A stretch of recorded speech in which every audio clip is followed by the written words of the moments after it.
al restaurante, una mesa, imagínense 5 miembros de la iglesia entrando a la iglesia. El pastor le pregunta al otro, ¿y usted qué desea? Le dice, a mí me da el platillo de la casa. ¿El platillo de la casa? Sí, el platillo de la casa. Ah, usted quiere decir el plato de las promesas de bendición. Ese, era ese. El mesero le pregunta, ya ve el pastor, ¿lo quiere con todo? El cliente le dice, no, por favor no le pongan nada de compromiso, eso no me gusta. El pastor, mesero, listo, ¿y no desea un poco de santidad como aderezo? No. A mí eso no me gusta, no, me gusta solo, al natural. En eso llega un grupo, un trío llamado Los Tremendos Garadenos, y le dicen a los chicos, a su hotel. Entonces el cliente le dice, ¿se sabe esa gran alabanza que habla sobre las supergracias? Los garadenos le preguntan, le dicen, claro, es el canto que está de moda en las iglesias, ese que dice, se vale de todo, puedo hacer de todo, Dios es amor, Dios es amor, Dios es amor. Claro, ese es el que está de moda en todas las iglesias. ¿Cómo no lo vamos a saber? Y al final del restaurante, póngale iglesia, hay un buzón de sugerencias que dice, aceptamos su sugerencia porque queremos darle un buen servicio, que usted se sienta a gusto. Nuestro deseo es que usted se sienta cómodo. Qué tremendo. Y este es un ejemplo que diera como cierta risa, ¿verdad? Pero a la vez da indignación. Porque lamentablemente hoy dentro de las iglesias, nosotros como oyentes queremos solamente ir a escuchar lo que queremos oír. Así es. Vamos como a un restaurante y queremos que nos sirvan evangelio a la carta. Solo lo que me quiero comer. Y resulta que el evangelio no es así. Yo voy a poner un ejemplo. Yo tengo a mi hijo. Y mi hijo, yo sé que lo mejor para él es la ensalada de lechuga. Ah, no, pero él quiere un dulce. Yo le digo, ¿qué quiere? ¿El dulce o la ensalada? Ese de una vez se va a ir para el dulce, ¿sí o no? ¿Pero qué le cae bien? La ensaladita, ¿verdad?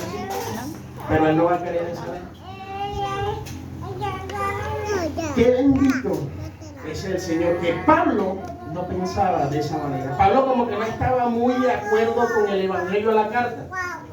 Pablo no estaba de acuerdo con agradar a las personas. Porque este versículo no es para que, no, yo le agrado a Dios y no me importa que la gente diga lo que diga de mí. ¿Será que si yo tengo orgullo en mi corazón, yo le estoy agradando a Dios? ¿Será que si yo tengo rebeldía dentro de mi orgullo, prepotencia, altivez, le estoy agradando a Dios? No. ¿Verdad que no? Entonces, ¿a quién estoy engañando? Nosotros Y mismos. vamos a leer desde el verso 6 al 10, en Gálatas, en el capítulo 1, desde el 6 al 1. Y dice, llega Pablo a la iglesia de los Gálatas y les dice, me maravillo que tan pronto hayáis abandonado al que os llamó por la gracia de Cristo, para seguir un evangelio diferente, que en realidad no es otro evangelio, solo que hay algunos que os perturban y quieren pervertir el evangelio de Cristo. Pero si aún nosotros, él puso ejemplo a los apóstoles, dice, pero si aún nosotros, o un ángel del cielo, imagínense, del cielo un ángel bajara a la tierra, os anunciara otro evangelio contrario al que os hemos anunciado, sea anatema. Qué palabra tan tremenda. Quizás, no sé si todos sabrán el significado de esa palabra. Sea maldito. Pablo, diciendo esas palabras a una iglesia, ¿qué pasó con la misericordia? ¿Qué pasó con la mansedumbre? Pablo estaba muy claro que él no estaba agradando a las personas, él estaba agradando a Dios, porque había un problema. Hermano, es que cuando hay una enfermedad hay que atacarla con un medicamento fuerte. ¿Sí o no? Pero ese es el remedio amargo. 9. Como hemos dicho antes, también repito ahora, si alguno os anuncia un evangelio contrario al que recibisteis, sea anatema. Vuelvo con el 10. Porque busco ahora el favor de los hombres o el de Dios. O me esfuerzo por agradar a los hombres. Si todavía estuviera tratando de agradar a los hombres, no sería siervo de Cristo. Lamentablemente hoy dentro de las iglesias nosotros vamos a buscar profecía. Y qué maravilloso que se profetice en una iglesia, porque eso debe existir. Pero que todos no se enfoquen, tú vas a ser tremendo salmista, tú vas a ser un predicador, tú vas a ser apóstol. Maravilloso. Pero ¿cuál fue el verdadero evangelio que comenzó a predicar Cristo después que volvió del desierto? Mateo 4:17. Dice la palabra de Dios que Cristo comenzó y dijo: arrepentíos porque el reino de los cielos se ha acercado. Aleluya. Gloria. Pero hoy el arrepentimiento no, como que así como comerse la ensaladita, ¿no? Es como comerse el brócoli, es como comerse la sopita de verduras. No, mejor me voy al platillo favorito. Yo copié algo que el Señor me regalaba. Santo. Me decía, yo iba copiando, decía, Pablo estaba indignado porque la gente estaba distraída y estaba cómoda porque no se le hablaba del Evangelio de Jesús. Y aquí viene una pregunta: ¿cuál era el Evangelio de Jesús? Lo que dije, Mateo 4:17, si lo preguntas al hermano,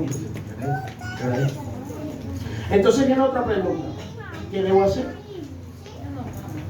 ¿Qué debo hacer para poder caminar conforme a la voluntad de Dios?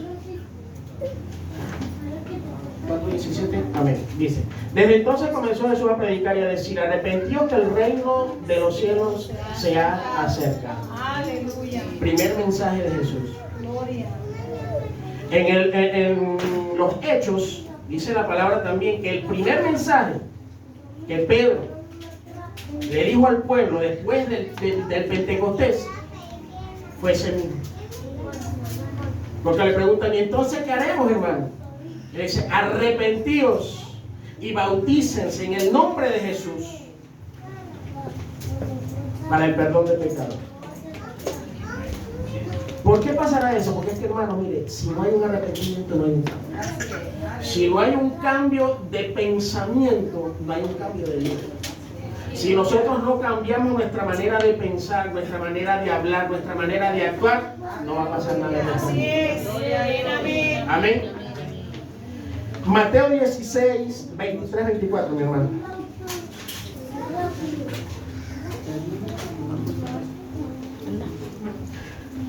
Quédate de mí, Satanás. Me eres escándalo, porque no entiendes lo que es de Dios, sino lo que es de los hombres. 24. Porque a veces no nos enfocamos en lo que Dios quiere, porque estamos pendientes en lo de los hombres. Estamos pendientes todavía de lo nuestro, de la carne, del espíritu, lo hemos dejado a un lado. No estamos caminando en el propósito. Entonces Jesús dijo a sus discípulos: si alguno quiere venir en pos de mí, niéguese a sí mismo y tome su cruz y sígueme. Vean lo tremenda, lo fuerte que es esa palabra. Niéguese a sí mismo. Pero es que yo soy así, nadie me va a cambiar. Dios me hizo así. Santo. ¿Será que es verdad eso? Niéguese. Así mismo. ¿A quién? Mi carne. No, pero es que mi hermano es más pecador que yo. Dios no está diciendo. Pablo decía estas palabras: mi hombre interior, ese se deleita de la ley de Dios. Pero existe otra ley que está en mis miembros. ¿Cuál es esa ley? Mis ojos. Fácil, ligero para ver el dictante de mi hermano. Y a veces con 2 vigas en los ojos, no con una pajita, con 2 vigas. Queremos quitarle una pajita chiquitica al hermano que necesitamos lupa para ver. Pero esa sí la vemos, la de nosotros no. ¿Cuál es esa ley de los miembros? Nuestra lengua. Dice que es un mal tan tremendo, que es un mundo de maldad, que enciende Nuestras manitas Santo. en el trabajo. Esa plática está ahí. Bueno, Dios, tú sabes. En mi casa hay necesidad. Y me apego por un dicho que escucho: el que roba para comer, no es pecado. Robo es robo, así lo maquilla, hermano, como lo maquilla. Así es. Nuestros piececitos ligeros para estar metidos donde no debemos estar metidos. Hermanos, vamos a evangelizar, me toca trabajar. Santo. Hermanos, hay una reunión allá donde un familiar van a picar una tortita, una piñata, hay asado, no me la pelo. Amén. ¿Sí o no? Seguirá Jesús de fuerte, hermano. Por eso Él dice que solo los valientes arrebatarán el reino de Dios. Por eso Él dice en su palabra que solo aquel que persevera hasta el fin. No, el que persevera 2 días. ¿El que persevera 2 días? No, hasta el fin. ¿Sí o no? Así es. Vámonos a Mateo capítulo 10 y ahí es donde vamos a centrar la prédica. ¿Amén? Mateo capítulo 10, del verso 34 en adelante. Esta palabra es tremenda, porque si esta palabra no se lee con entendimiento, quedamos más perdidos que la mamá de Marta. Mateo 10, del 34 al 39. Amén. Lo leo acá completo. Dice: no penséis que vine a traer paz a la tierra. No vine a traer paz, sino espada. Porque vine a poner al hombre contra su padre, a la hija contra su madre, a la nuera contra su suegra, a los enemigos y los enemigos del hombre serán los de su misma casa. El que ama al padre o a la madre más que a mí, no es digno de mí. Y el que ama a hijo o a la hija más que a mí, no es digno de mí. Y el que no toma su cruz y sigue en pos de mí, no es digno de mí. El que ha hallado su vida, la perderá. Y el que ha perdido su vida, por mi causa, la hallará. Amén. Esta palabra es tremenda, esta palabra es profunda. Me voy al 34, amén. Me voy al versículo 34 en el nombre de Jesús.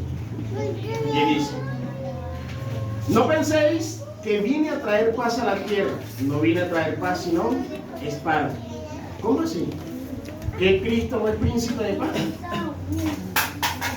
Entonces, ¿cómo así que no vino a traer paz sino espada? La espada representaba, en Deuteronomio capítulo 32, verso 41, representa el juicio de Dios. Y en Efesios capítulo 6, verso 17, representa la palabra de Dios. Representa la espada del Espíritu, que es la palabra de Dios. Entonces, ¿qué es lo que Jesús nos está diciendo acá? No vine a traer paz, sino espada. Pero hay una palabra clave, dice a la tierra, al mundo. Porque es que el cristiano hoy en día está muy acomodado al mundo.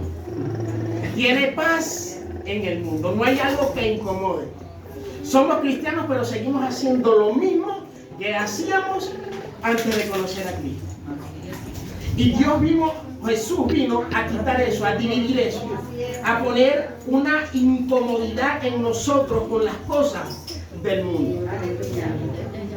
Amén. Yo copio algo acá y dice: Jesús está hablando aquí que viene a sacarnos del área de confort. ¿Cuál será esa área de confort? Esa área de confort de nosotros como cristianos, que nos volvemos, mejor dicho, es que ya no soy perfecto. Nadie es perfecto. Tú no eres perfecto, ni yo tampoco. Y nos acomodamos a eso. Yo soy un pecador. ¿Toda la vida vas a ser un pecador? O sea, la sangre de Cristo no vale nada. Cristo murió en la cruz del Calvario para que nosotros vivamos viviendo toda la vida de la misma manera. Gloria a Dios, santo. Hermanos, vamos a cometer errores, sí. Porque la palabra nos enseña eso. Pero la palabra es clara y dice que el que es hijo de Dios no practica el pecado. Yo puedo fallar, sí. Yo puedo cometer un error, sí, porque no somos perfectos. Pero yo no puedo agarrar esa palabra para acomodarme al pecado y vivir como el puerco cada día en el fango nuevamente de donde Cristo ya me sacó. Amén. Así es. Nosotros no podemos ser como los perros que dice la palabra que vuelven a su vómito. Si Cristo hizo algo en nuestras vidas, tiene que haber una evidencia de eso. Amén. Amén. ¿Vamos a fallar? Sí. ¿Cuántas veces ustedes ven a David fallando en lo mismo? Díganme cuántas veces. No. Él falló muchas veces, pero siempre falló de manera distinta. Fallaba en algo, se arrepentía y seguía adelante. Se encontraba con otra cosa, fallaba ahí, se arrepentía y seguía adelante. Gloria. Amén. Amén. Dice, viene a decirnos que no vamos a estar más acomodados al mundo, porque la paz con el mundo nos trae muerte eterna. ¿Qué les parece, hermano? O sea, si yo estoy cómodo en el mundo, en mi vida no ha pasado nada. Porque si yo tengo el Espíritu Santo, tiene que haber un rechazo a yo seguir practicando las mismas iniquidades que hacía cuando lo conocía a Cristo. Amén. Dice, nos está diciendo que es tiempo de dejar de ver las cosas de una manera normal, de una manera ligera. Es que eso es lo que le pasa hoy a la iglesia, mi hijo. Eso es lo que nos pasa. Que yo me incluyo. Es que vemos todo tan normal. Y resulta que Jesús no es normal. Él es sobrenatural. Así es. Y Él se mueve en lo sobrenatural. Amén. Gloria. Él se mueve donde no hay nada. Él se mueve donde no hay materia prima. Nosotros como seres humanos necesitamos materia prima para hacer algo. Él va a hacer de la nada. Amén. Vamos al 35. Dice, porque viene a poner al hombre contra su padre, a la hija contra su madre y a la nuera contra su suegra. Este versículo lo han malinterpretado de una manera tan tremenda. Y la iglesia lo ha agarrado como excusa para no darle a la mamá, para no ayudar al hermano, para no ayudar al familiar. Mal entendido.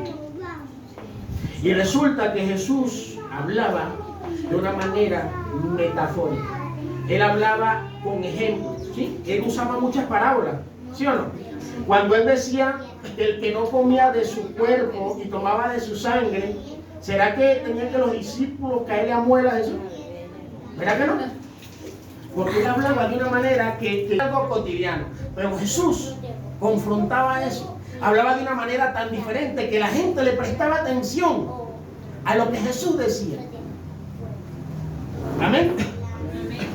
¿Por qué Jesús dice aquí en el verso 35? Porque vine a poner al hombre contra su madre, a la hija contra su padre y a la nuera contra su suegra. Porque la familia es un vínculo tan poderoso en nosotros que uno no quisiera separarse de sus padres, ¿verdad que no? No. ¿Quién quisiera que sus hijos se casaran y se fueran de la casa? Para el padre siempre el hijo así tenga 60 años va a ser su hijo. Así es. Amén. Va a ser su bebé, va a ser su niñito. Amén. Amén. Para el hijo, la madre así tenga 100 años, hasta el hijo que es agradecido, ¿no? Porque hay casos de casos. Su madre siempre va a ser su madre. Y Dios, Jesús, conocía ese vínculo tan hermoso que había y lo puso como ejemplo y dijo, aquel que no es capaz de dejar. No, mientras, aquí estoy un poco confundido. Así su madre Santo. no es digno de ella. Así es. Pero habla de otras cosas más profundas. Porque hay cosas que están en nosotros tan arraigadas, pero tan fuertes, tan pegadas en nosotros que no queremos soltar. Que no queremos despegarnos de ellas. Nosotros mismos no creemos. Y llegamos a pelear para defender esa mentira que vivimos. Aunque sepamos nosotros mismos que no. El orgullo. El no poder doblar la cabeza, de no poder bajar la cerviz. El siempre tener la razón. El no reconocer que fallo, que cometo errores. La mala actitud, el mal carácter. Me dicen cualquier cosita y exploto. Santo. La palabra dice airados, sí, pero no pequéis. Nos podemos molestar, sí, eso es bíblico. Jesús se molestó en un momento. Pero Jesús se molestó porque tenía celo por la casa de su padre. Santo, gloria. Nosotros nos molestamos porque nos confrontan el pecado. Qué Santo, tremendo. santo. ¿Sí o no? Amén. Dice, en el del 35, Dios usa el ejemplo de la familia porque sabe que para el hombre la familia es un vínculo muy fuerte. En nuestra naturaleza nunca desearíamos separarnos de nuestros familiares. Dice que hay cosas tan arraigadas a nuestra vida que también son muy difíciles de soltar. Y por eso Jesús trae este ejemplo. Y dice, el que vino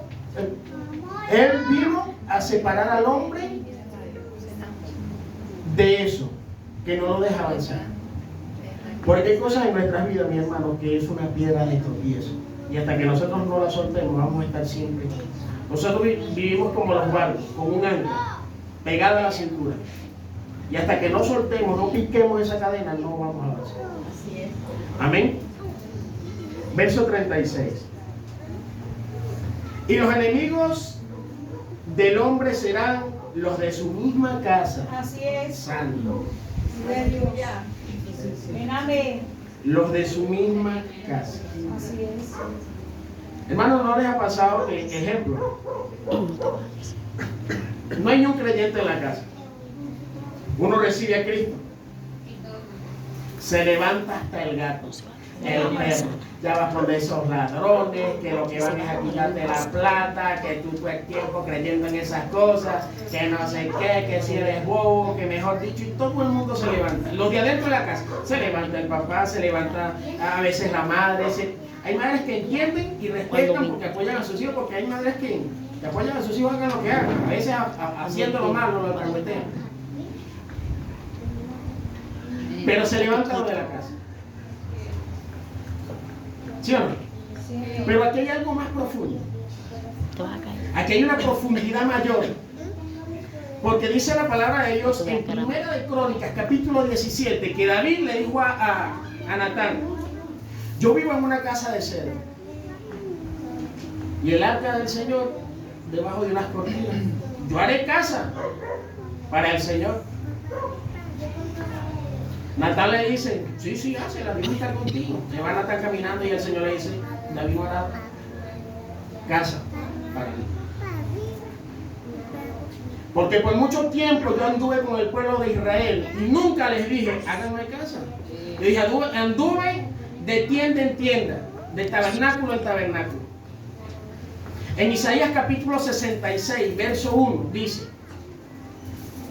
el cielo es mi trono y la tierra es estrado para mis pies. Así es. ¿Quién podrá hacer morada Santo. para mí? Y en el Nuevo Testamento habla de la casa, del templo, del Espíritu Santo. ¿Quién es la casa? ¿Quién es el templo del Espíritu Santo? Santo. Gloria. ¿Y quién es el enemigo dentro de esa casa? Lo que tengo dentro. Lo que tengo dentro es el principal enemigo para yo poder avanzar. ¿No es el enemigo? Porque a veces le damos más poder al enemigo que a Dios. Me caí, y diablo mentiroso, Dios está permitiendo que te caigas, porque algo te quiere enseñar. Así es. Amén. Dice que no cae una hoja sin que Dios lo permita. Señor. El diablo hace hasta donde Dios le permite. Así es. Amén, así es. Pero horrenda cosa es caer en la mano de Dios vivo, porque Así ¿qué le es. dice a Dios para? Así Entonces, el principal enemigo que hay para nosotros como iglesia, como templo del Espíritu Santo, como casa de Dios, como morada de Dios, somos nosotros mismos. Amén. Lo que hay dentro, lo que no queremos soltar, Así es. lo que está sucio, podrido, lo que llamamos nosotros la basura. Así es. Eso es el principal enemigo de nosotros como cristianos. El no puedo, el pobrecito, nadie me quiere, todos me odian, el hermano no me vio, no me saludó. Y Cristo. Dice la palabra que la cruz, nada más el que llevaba así, no, la palabra no. Estudios dicen que la cruz pesaba, solamente el travesaño, como 76 kilos aproximadamente. fuera del palo, porque más o menos pesaba 136 kilogramos, por ahí aproximado, la cruz, que Cristo cargó por usted y por mí. Y yo me preocupo porque me pasó algo simple ahí. Jesús llevando látigo, Jesús fue escupido, Jesús fue maltratado, fue burlado y no se quejó. Nos pasa cualquier cosita, mejor dicho. Dice la palabra que cuando Jesús llegó a Gólgota, le dieron vinagre con miel. Y cuando Jesús probó eso, no quiso tomarlo. Porque esa mezcla se hacía en aquel tiempo y la usaban como anestesia. Y Jesús no dijo, no, yo tengo que pasar mi dolor, porque el precio hay que pasarlo a través del dolor. Así es. Amén. Hermano, el dolor es aquel que nos hace a nosotros fuertes. Amén. Que se vaya un muchacho al ejército, a veces ya lo van a poner con wifi, si lo van a poner todo el día ya a ver videos. Hermano, eso es trabajo, eso es ejercicio, eso es de todo. ¿Y qué hace ese hombre y ese muchacho? Se fortalece. Porque en medio de la prueba, en medio de la dificultad, dice la palabra de Dios, porque mi amor es lo único que necesita, porque en tu momento de debilidad es donde mi poder se hace más fuerte en ti. Y Pablo decía, por eso yo presumo de mis debilidades, para que en mis debilidades el poder de Dios se manifieste. Hermanos, hay que pagar un precio. Nosotros estamos tan acomodados porque nos dicen, recibe a Cristo y Cristo te va a hacer millonario. Recibe a Cristo y Cristo te va a dar una casa, te va a dar un carro, va a restaurar tu vida. Dios conoce las necesidades de nosotros. Así es. Pero Cristo Jesús no murió en la cruz del Calvario para que usted y yo seamos ricos. Así es. Eso lo dice la Escritura. Él dijo que no estuviéramos afanados por el que vamos a comer, por el que vamos a beber, por el que vamos a vestir. Y aún así dice, no es la vida más que el alimento y el cuerpo más que el vestido. Santo, gloria. Dios conoce nuestras necesidades. Así es. Pero Dios no a todo el mundo le va a dar riqueza. Porque Él sabe que muchas personas con la riqueza se van a perder. Amén. Y voy a leer aquí, dice. Sigo en el 36, amén. El enemigo más poderoso del hombre no es el diablo, es lo que tiene dentro, lo que hay en su casa, en su templo, en su corazón. Y Él lo dice en su palabra, que de lo que abunda el corazón es lo que la boca hablará. Amén. ¿Cómo sabe uno lo que hay en una persona? Cuando comienza a soltar sapo, culebra, rana, cocodrilo, Así es. hasta dragones lanzan. Así es. La palabra dice que del buen tesoro de su corazón saca, Habla su boca. y del mal tesoro también saca. Señor. Ya. Dice, Jesús habla y dice, los enemigos del hombre serán los de su casa. ¿Qué tenemos dentro? Y me decía un poco de cositas acá. Ira, orgullo, vanagloria, falta de perdón, autosuficiencia, mentiras, avaricia, chisme, inmoralidad sexual, deshonra a los padres, porque aquellos cristianos que quieren honrar a Dios, pero a sus padres ni los ven. Continúo. Mala crianza a nuestros hijos. Nosotros vamos a rendir cuenta de lo que estamos haciendo con Así nuestros es. hijos, Amén. de lo que estamos haciendo en nuestra casa. Es nuestra responsabilidad como padres instruir al niño por el camino. Así es. Nosotros no vamos a rendir cuenta por el hijo de mi hermano, por no. Es algo que nosotros vamos a rendir delante del Señor. ¿Qué hiciste con tu casa? Dice la palabra que aquel que no es capaz de controlar, de gobernar su casa, no es capaz de llevar una iglesia. Así es. Aleluya. Eso dice la Biblia. Así es. Amén. Seguimos. Deslealtad, palabra tremenda. Falta de compromiso, excusas mentirosas, justificación con los actos de los demás. Tú no me vengas a decir a mí que yo, tú estás peor que yo. Él va a rendirle cuenta al Señor y yo voy a rendirle cuenta al Señor. Quito mi viga, ayudo a quitar la paja de los hijos de mi hermano. Ese es el orden. Amén. Pensamientos contrarios, etc. ¿Qué tenemos dentro? Verso 37, mi hermano. Voy a tratar de ser, pero quisiera terminar, mi hermano. Santo Dios. 37 dice: el que ama al padre o a la madre más que a mí no es digno de mí.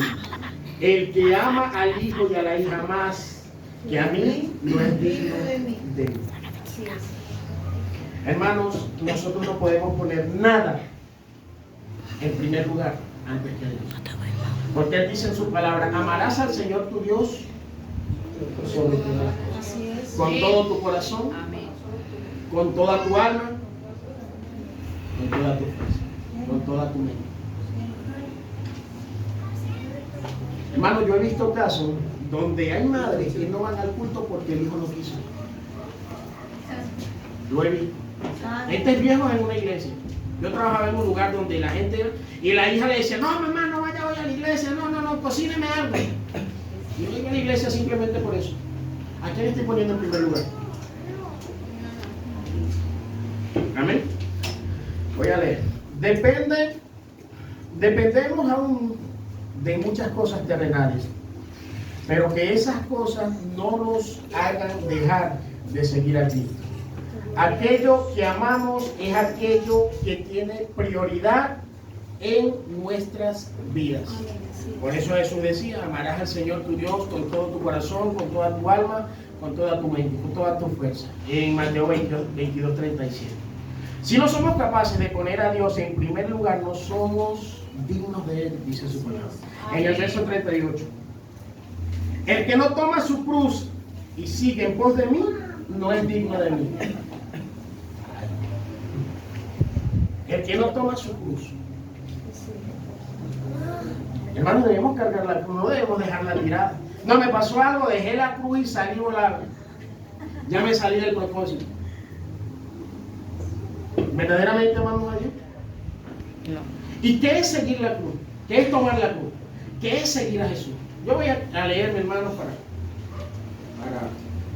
adelantar por el tiempo.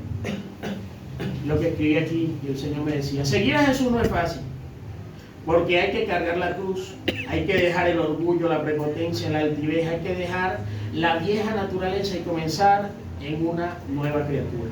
Tomar la cruz es caminar rumbo al sacrificio, por un camino de ofensas, maltratos verbales y aún físicos, burlas, señalamientos, críticas, abandono, pero al final llegar a la meta con un corazón perdonador, limpio y puro para el Padre.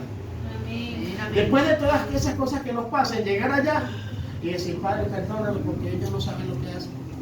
Ese fue el ejemplo que Cristo Jesús dejó. Tomar la cruz es saber que tendrás que depender de Dios en su totalidad. Que van a pasar momentos de necesidad, hambre, escasez, enfermedad, tribulación, persecución, pero Dios va a estar con nosotros en todo momento. Tomar la cruz es aprender a reconocer que Dios hará lo que sea necesario para transformar nuestras vidas y así podamos entrar en el reino de los cielos.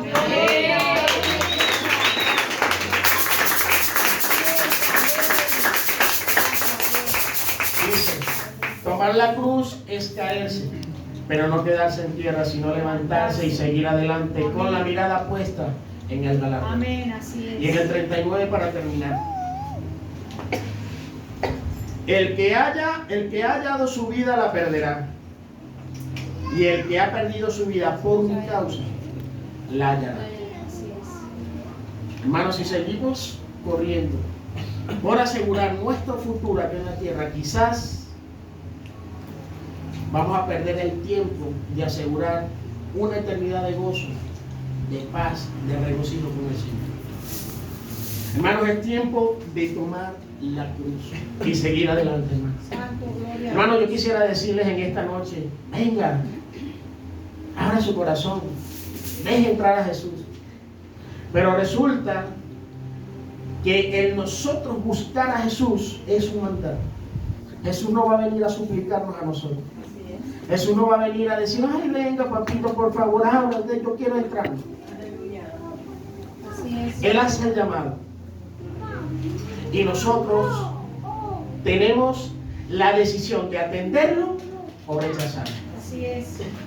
Y para terminar quiero dar una pequeña historia. Un cuento que no sé si ya lo conté acá. Había una vez un lechero en un pueblo. Ese lechero iba y vendía su lechita en todas las casas. Pero era un lechero fortulento, bonito, el hombre bien presentado, un catirruso ahí. Las mujeres cada vez que iba el lechero, mejor dicho, se ponían esos chorcitos, se arreglaban, se pintaban porque iba el lechero. No les importaba lo que el marido dijera ni nada. Y ese lechero vendía, mejor dicho, eso eran las 9 de la mañana y ya no le quedaba nada. Resulta que ese lechero un día tuvo un encuentro con Jesús. Ese lechero un día se le reveló Cristo y pasó algo en la vida de ese lechero. Ese lechero ya no se vestía apretadito, ya no andaba, sino que le daba pena y vergüenza con los esposos de esas mujeres. Y ese lechero, a donde iba a vender, llamaba a los esposos y les pedía disculpas. Y las mujeres más aburrían. Y la gente decía, oiga, pero ¿qué pasó con el lechero? Y el lechero le dijo, lo que pasa es que por mucho tiempo yo anduve sin dirección. Y hacía todo adrede, por decirlo de alguna manera, a propósito, porque era un negocio para mí. Pero un día Cristo se me reveló y yo me di cuenta que estaba haciendo las cosas mal. Y el pueblo decía, tremendo, señor lechero, porque es que hasta el sabor de la leche cambió. Antes tenía un sabor diferente. Y él les dijo, también tengo que pedirles perdón por eso. Porque es que anteriormente yo a la leche le echaba leche pura hasta cierto punto y después le echaba agua. Pero después que Cristo llegó a mi vida, yo no puedo seguir haciendo lo mismo. Ya daba leche pura. Moraleja del cuento. Si cambia el lechero, tiene que cambiar la leche. Si yo digo que Cristo me hizo nueva criatura, aún lo que yo hago tiene que cambiar. Si yo era un estafador, tengo que dejar de cambiar. Amén. Si a mí me compraron buenos tipo AA y yo llevaba tipo A, ya no lo voy a hacer más. Tengo que llevar tipo AA porque eso fue lo que me compró. Así es, amén. Si yo era mecánico y me decían, y venía el cliente y decía, no, pero es que la falla es aquella y esto, para agarrarle la platica al hombre, ya no puedo hacer eso. Porque si cambia el lechero, tiene que cambiar la leche. Dice la palabra de Dios en 2 de Corintios, capítulo 5, verso 17. De modo que si alguno está en Cristo, nueva criatura. Las cosas viejas, y aquí todas son Nueva. Dice, no, la nueva criatura solamente, no dice, las cosas Así es todo. viejas pasan. Hermano, tiene que haber un cambio general. Si somos hijos de Dios, tiene que haber una evidencia de eso. Tenemos que ser portadores de los genes de nuestro Padre. Amén. Pues, yo le invito a mi hermano que se ponga de pie. Denle un aplauso fuerte al Señor.